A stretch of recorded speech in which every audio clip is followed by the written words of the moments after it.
So we've talked like watch this. This is fun. So we've talked about being spirit led in what we do Right. and the emotional health it takes. Right. And now we're talking about leadership and your book about Right. leadership and the emotional health Right. that it takes. Uh-oh. To I'm do getting that. nervous. Right. So what started the conversation this summer between you and I Mm-hmm. was you asked one very important question. And it was, how's it going? Right? Now, Right. we could blame some of this on, we had a lot of drama on that trip. Yeah. That And we'll was just- a crazy week. We'll leave it at that, Right. right? So we're not going where I'm making hand motions that no one can see. Right. Because of all that drama, there was the thought, I'm a terrible youth pastor. Right. Right.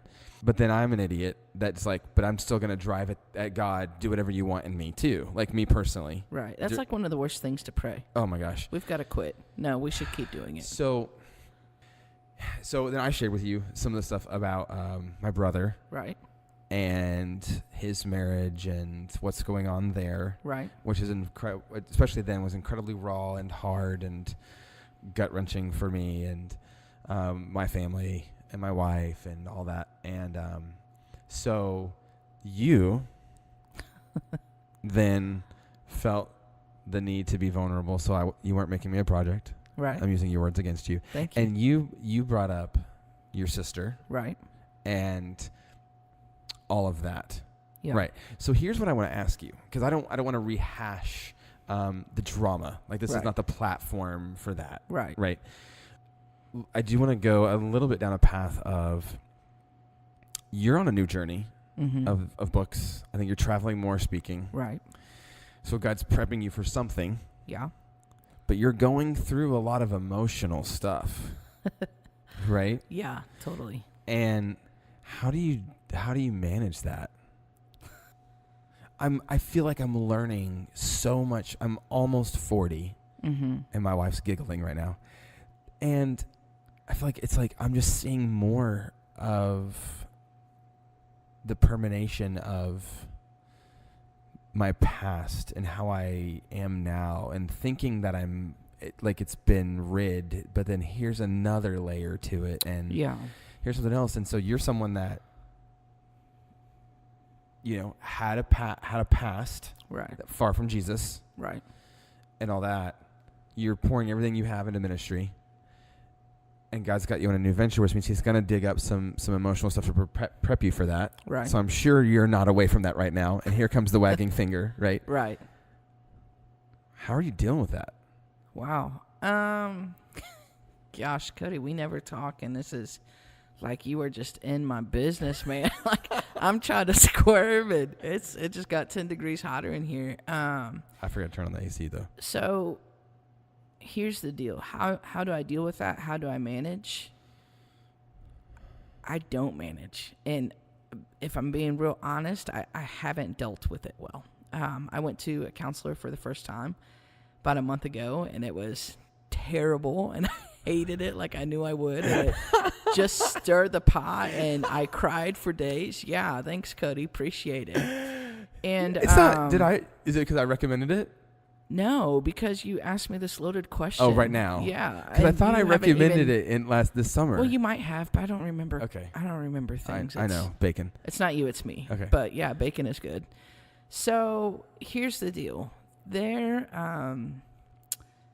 Gosh, I'm glad you didn't tell me you were going to ask me this, because I would have totally bailed on you. I know. Today. I would have been like, skip you. If this doesn't go on there, notice I let a pause go before I ask this, so That's I can smart. stop it. That's smart. Yeah.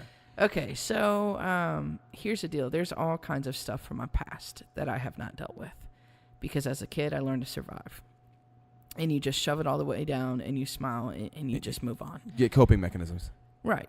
And I had a lot of those. And so, being honest, in the last 2 months, there have been times that I've dug out my grave clothes and I've rewrapped myself in those, trying to deal, trying to numb out and escape, trying to run. And I have the kindest of friends who, strangely, I just got connected with recently. They're like, hey, you're a part of our tribe. And I'm like, hey, I'm not looking for any more people in my life. Like Right. I didn't fill out an application, but you know, it's been a season where I trust those friends and I respect them, and I can be real because I can come to the table and eat dinner, and if I cry while I eat dinner, that's okay. I'm safe there. And when I put on those grave clothes, they'll come They and can they'll see start it. taking them off, and I'll say, Tara, this is not who you are.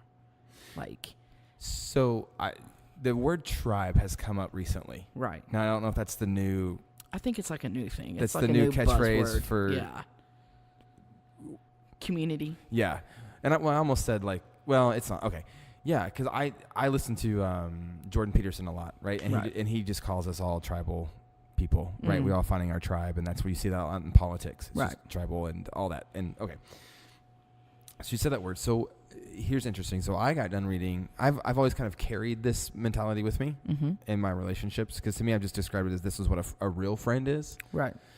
And so this book called Beau's Cafe. Mm-hmm. And the idea of it, it's written like a novel, but it's not. It's like a Christian living book or whatever. Okay. But it's written in a novel form, and the idea is that your tribe Mm-hmm. is where you are loved more because of how honest you are, Yeah. not for what you bring to the tribe. Yeah. That's good. So would that be would that be an accurate description of what you feel like you found right now? Totally. Because, you know, part of this group is a wife whose husband was a youth pastor, and he died 7 months ago, heart attack. Oh my gosh. Yeah. And so I'm like totally feeling inadequate. I'm feeling awkward. Like, you know, I just got brought into the mix. And while I understand death on my own level, I don't have the words. And I'm a word person. So for me to not have words is really uncomfortable. And then I'm going through my own season of trying to deal with things from my past and my life that honestly I used to drink away or smoke away, right? Right. So now I'm like wrestling with my own story. So most days are difficult and I can barely show up. So I feel like the jerk that's just barely showing up, right? And like then we start to compare our suffering, right? Oh, terrible idea. Yeah. So Yeah. it's like, man, well, I know my crap is super easy compared to yours. And they'll say, no, stop. It's just different, you know? And it's not about what I bring or don't bring. It's about just showing up. And just about being. Yeah. And it's about showing up. It's about, you know, I'm going to hit the road tomorrow to get back in time to take the kids to the fall festival. Because I said I would do that. I love fall festivals. Love their kids. So that's my way of like contributing, if you will. But it is just about being together. It's not about being okay or what you bring. It's just about being who you are, regardless of how you are. So on your worst days, on your hard days, that I don't have to give an explanation or an answer. I know that I'm safe there and I'm loved there, but they love me enough to tell me what's true. They're not just going to let me walk around the house in my grave clothes. So let me ask you a question. Your ministry, 10 years, Mhm. and an amazing ministry, Right. Right? Like the people that, of course, everybody has their faults, whatever. Okay. Love the Right. people that you work with and work for, Yeah. right? Like, yeah, for sure. And all that. So why now? Why now, as far as dealing with my past? Yeah, it's like, why not a lot of it? Why now to that? Right. Now, you could say God's timing and all that, right? Right. Okay, yes. But why now on the tribe? Did you just start looking for it? Did you start praying for it? Did you not even know you needed it? And God said, there it is? Right. So I think when you're in ministry or people know you, people can have expectations of you. Like, oh, you have it together. Or, man, you're living your best life. Or, hey, I need you to come disciple my teenagers are out of control or whatever. There's a lot of expectation, but there's an inability to be real. Like, hi, I'm just Tara, a daughter of God. Like, that's it. Point blank. And loved by God. That's our identity, right? Not, hi, I'm Tara, I'm the speaker, I'm the author, or I'm great with kids. It's just, hi, I'm Tara, and I'm a child of God. That's bottom line. And so I wasn't looking for a tribe, actually. I had really built some walls to protect my heart. I had been trust had been broken, and I had been rejected by some very good friends in the last year through a number of different circumstances. And so I was holed up in my room doing my thing, just trying to survive. And I was invited to a game night with this tribe, and we hit it off. And That's awesome. I mean, it's just crazy. Like, they invited me over for dinner and games, and I never left. But why now? I have no idea. I wasn't. That's his deal, right? Yeah. Yeah. And it's kind of all. I think the more I walk with Jesus, the more. I think this is true for all of us. The more we walk with Jesus, the more he'll begin to highlight or point out things that he wants to restore or to make beautiful, you know? And so this is the funny thing about this entire conversation. I'm supposed to share my testimony tonight. And I'm really having a hard time because I feel like I've reverted back in a lot of ways. And I'm not proud of that. Like, just struggling with sin and trying to run away. And you're a big identity person. Right. And you're like, the old is gone, the new is alive. Like, the old died, new, and not like the flesh isn't your identity. Right. Kind of. Right. Right. But there's parts of my story that I've really wrestled with. Like, God, I don't understand. Like, where were you?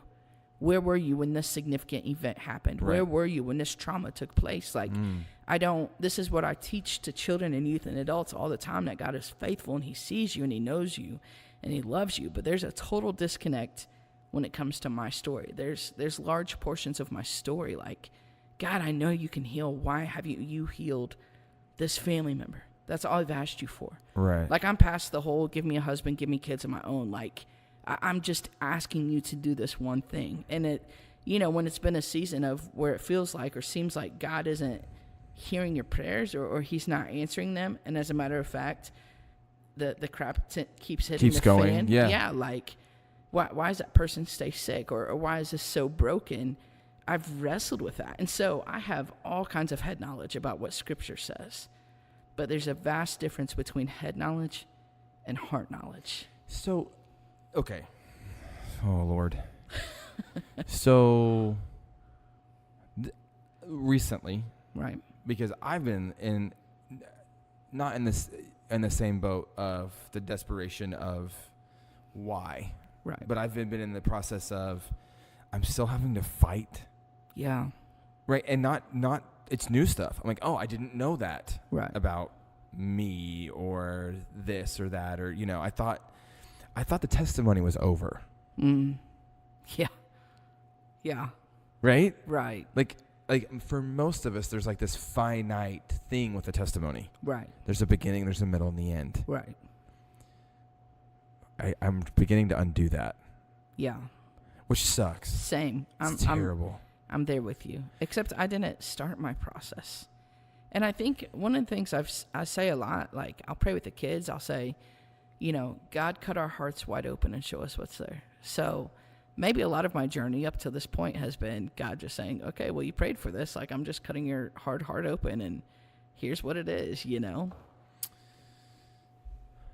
Yeah. Because for me, so long, I'd shoved it way down. I mean, in college, I was getting high. I was getting drunk in an effort to not feel anything. So I never dealt with the family. I never dealt with the childhood, right? So then throw losing a brother into the mix, and that's a whole nother level. Yeah. And so, and that's one of the things counselor said is Terry, you have all kinds of grief work to do.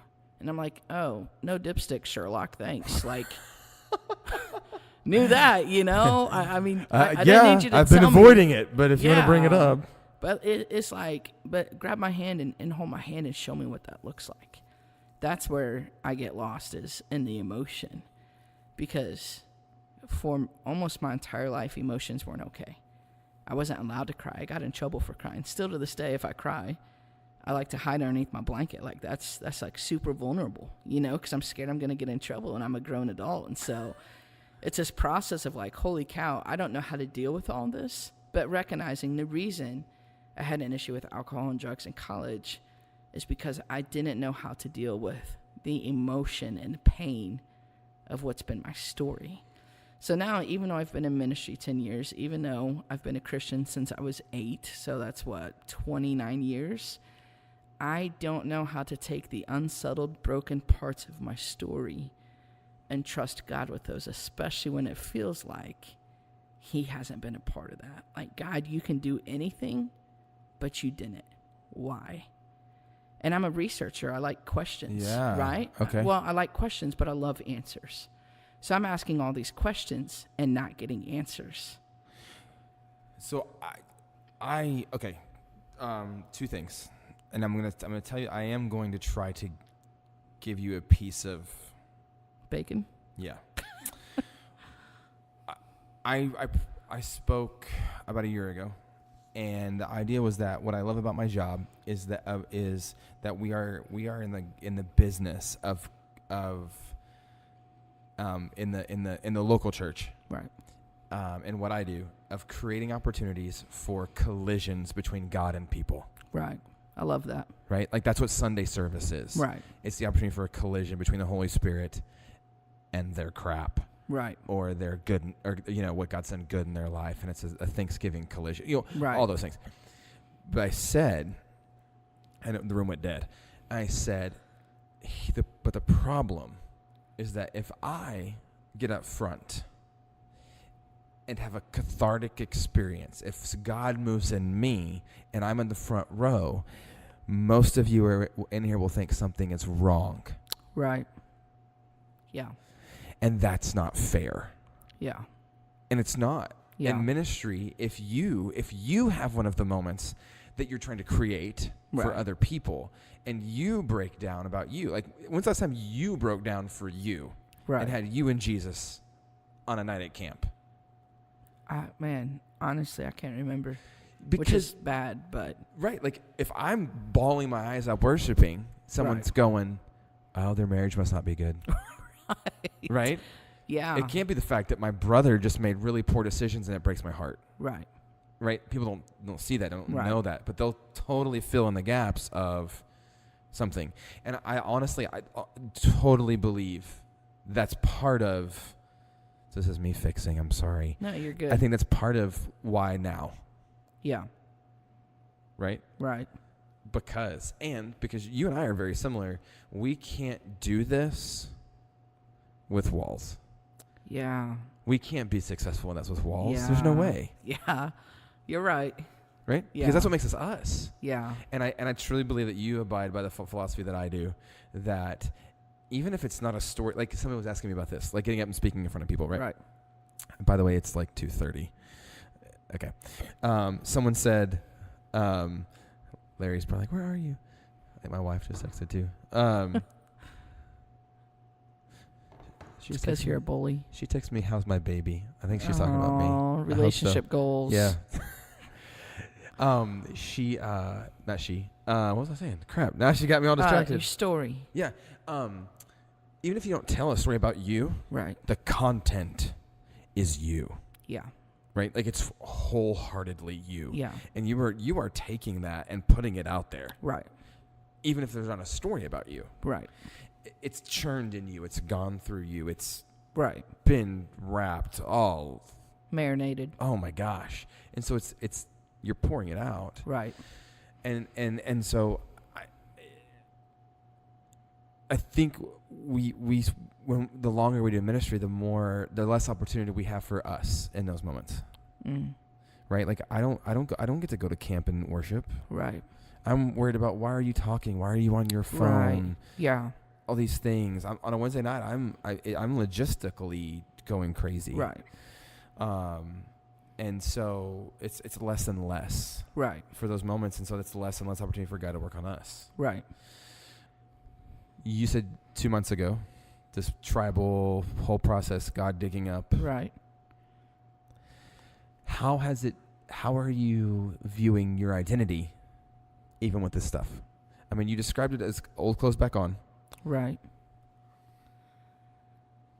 Which is the concept, just if somebody's wondering, like I know what you mean, is the body didn't stay in the grave. It's the old person trying to come back, right? Yeah. Is that what you're describing? Yeah. Yeah. It's being drawn back to alcohol. or wanting to get high or cigarettes. Like Okay. wanting to go back to those things to run away, to numb out, to escape, as a way to deal with the things on the inside that I don't know what to do with. And so with the tribe, it's been a process of, you are safe here, you are loved here. There's more to the story being written. When I'm by myself, my identity is I'm very lost and confused, and I'm not going to make it. When I'm with the tribe, it's we're better together, I'm safe here, I'm loved here, and this is worth fighting through. This is worth figuring this thing out. Yeah, so there's a new thing that I'm learning is that the spirit of orphanism Yes. is actually implanted in something that every human fights. Wow. I did not know that. Okay, in process. Okay, like Yeah. this thought process is in process. This thought. So if God, his whole thing is that I'm your heavenly Father, Mm-hmm. how do you fight that? If you're the enemy, how do you fight that? Do you have a Father that wants you? What's the one way to fight that? Through a earthly example that wasn't maybe loving. Right. Through twisting it or confusing that. Right. And so God, he's our Father. He wants us and he loves us. Right. Okay. The anecdote to that is you're an orphan, you're unwanted, and not worthy of love. Dude, get out of my mail, Cody. Gosh, you're a bully. I can't. Yeah, I've said that a lot in these recent months. So here's what happened to me.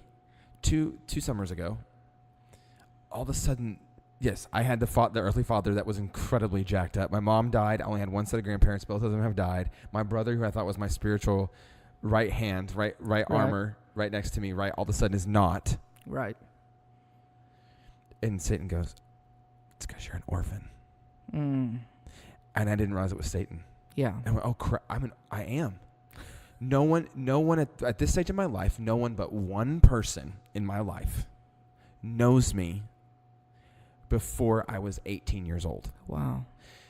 No one in my life at all, besides a sibling, knows me before I was 15 years old.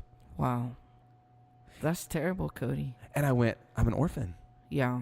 For 2 months, I went, I'm an orphan. It Yeah. broke my heart. It let me feel alone. It was terrible. And all of a sudden I was like, no, I'm not. That's bull crap. Yeah. I'm not an orphan.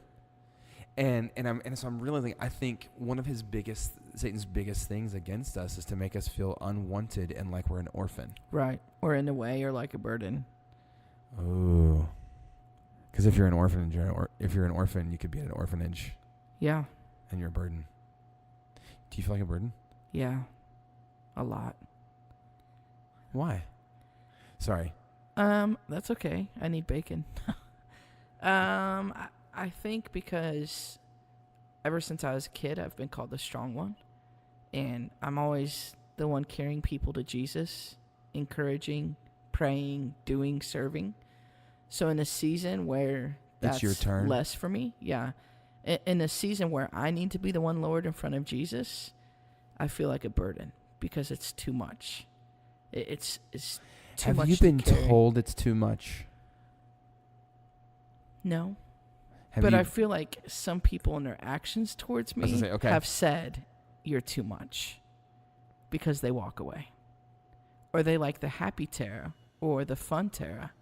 Oh, it was great when you were feeling better. Right. But people don't like the crying Tara or the angry Tara. You know? So it's got stipulations. Yeah. So I've kind of bought into this lie of like, as long as I can cater to your needs or your expectations of me, we're solid. But the minute that I crumble and I can't, it's like, oh, well, come back when you're better, you know? Or it's like, I've even had people say, you know, we should need to get you on some medication. Well, when did medication, you know, as far as depression or anxiety, when did medication become the end all? You know, because to me, there's already a stigma Yeah, how about you just give me a hug? attached to that. Yeah. But when I look back at pivotal moments in my life, when I was living in my car, I was addicted to marijuana and alcohol. I had nowhere to go. My bank account was negative $1,200 in the hole. What changed me, I had just started selling marijuana at the time, this was up north, was a professor who let me move in with her and her family. I had signed a contract to go to this private college. She could have reported me. I had already been on suspension for drinking. She could have reported me and my college career would have been over. But she didn't. She loved me. And regardless of how jacked up or high I was, her and her husband and her 3 adopted children would say, "Tara, it's time for dinner. Why don't you come join us?" The plan was to live with them till I got money in my bank account from selling weed and then go back out on the street and do my thing. I had no intentions of returning back to the father. I was done. But the way that that professor loved me as I was in the midst of my sin and my filth radically changed me. 9 months later, I was clean and sober and drove to Texas for an internship. It wasn't people that fixed me or medicated me or told me something that I already knew. It was people. They invited you to dinner. Yeah, that invited me in. That invited me to their table to come and sit and eat. That hugged me when I didn't want to be hugged instead of judging me. And I think that's the beauty of true community and how it's supposed to be. And even in vulnerability, we all bring heartache to the table. We all bring disappointment or crushed dreams. But we all hide behind masks of, I have it together. And so for the first time, I'm learning to say, I in no way have it together. I did a message on friendship Mm-hmm. and did a stupid Lego firewalk. And that sounds painful. And I as I was doing an interactive thing with it,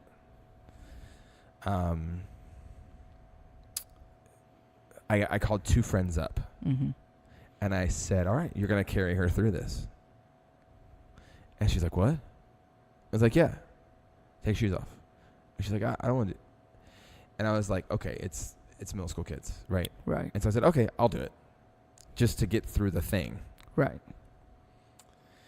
But I realized in that, I didn't say this then because I didn't want to crush, a 12-year-old girl, 13-year-old girl. But Right. I was like, your friend totally just said you're not worth it. Yeah. Yeah. Right. And so then when I did that message in high school, I was kind of prepared for that. And I actually had my wife come get on my back. Mm. And I remember saying, I'm not carrying her through this because she's my wife. I'm carrying her through it because she's my friend. Wow. And I remember saying, the reason I'm carrying her through this is because she has told me and felt safe enough with me to tell me she can't do it. Mm. Wow. Yeah, that's huge. Because we all want to be the one to carry our friends, right? Yeah. But when it's our turn, it's like, am I letting my tribe do that for me? Yeah. And when I put up walls and I don't let them in and I don't be honest with where I'm at or how I'm doing, then I'm shutting down the work of the kingdom. Well, and we even get trapped in the other thing of like what we would naturally do. Right. I hope this doesn't hurt. I'm okay. Okay. I owe you like a soda or something. I hope this doesn't hurt. So you said earlier you were taking the kid, like take the kids to the Right. pumpkin patch or fall festival thing. Like, but even in that, you want to do it and it's fun because Right. you love kids and like I do too, right? Right. Like hanging out. It fills your cup. Right. It's almost but I still have to make my identity in this tribe. Yeah, of course. I mean, you're right. Because I want to bring something to the table. Because our identity, our identity can't be something that's negative. Right. Yeah. Yeah. Exactly. Because there's fear there. Because at what point do they walk away? At what point do they say, Tara is too much, or she isn't worth it, or this isn't worth it? I think about the guys who carried the paralyzed man. And Yeah. the house was full. There was risk there. I mean, they had to open up the roof. Like, I've always wondered how the paralyzed man felt. Because, honestly, it's not like he could put up a fight, And, one of my close friends this week said, look, I'm praying that the things you're running to aren't going to work. And it made me mad. I looked at her. I was like, that's bogus. Like, that's you being a punk, Yeah.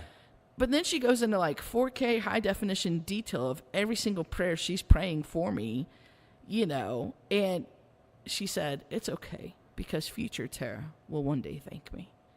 And I thought, wow, how profound, Wow. So I think it's about surrounding yourself with people that you love and trust and respect, who you will allow to fight for you and with you, because we're better together. We are built and designed for community, but it's hard. I mean, as hard as it is for them to carry me, it's equally hard for me to surrender and to allow them to carry me. Yes. Especially as a, quote, minister. Yes, it is so hard to be carried. Yeah, and it's hard to say I'm weak or I'm jacked up. I just had a hard conversation before coming here today of like, okay, I just need to be honest with you. This is where I'm at. This is what I'm struggling with, And that's hard because you're putting yourself out there. There's risk. There's vulnerability. I mean, you're basically being naked in front of someone and saying, look at all my flaws and weaknesses. Well, and no one wants to be the beggar by the side of the road.